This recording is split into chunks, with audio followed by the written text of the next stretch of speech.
আসসালামু আলাইকুম। আপনাদের বাগান দেখাতে চেয়েছিলাম। আজকে আমার বাগানে ঢুকেছি। আজকে শুধু দেখবেন, তার পরবর্তী ভিডিওতে আপনাদের এই গাছগুলোর সঙ্গে পরিচয় করিয়ে দেব। আজকে শুধু দেখে কত সুন্দর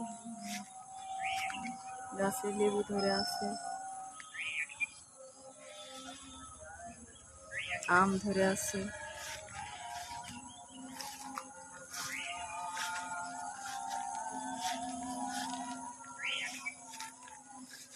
চুপচাপ আজকে শুধু বাগানটা একটু দেখবেন। বাগানে আমি অনেক বিদেশি ফলের গাছ লাগাইছি।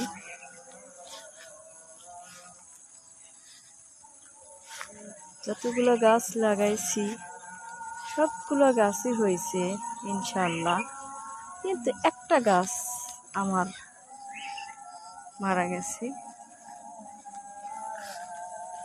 সেই গাছের জন্য আমি অনেক কষ্ট পাইছি। তবে গাছটা 1 টাকা 2 টাকা দামের জিনিস না, সেই দামের কথা বলবো না।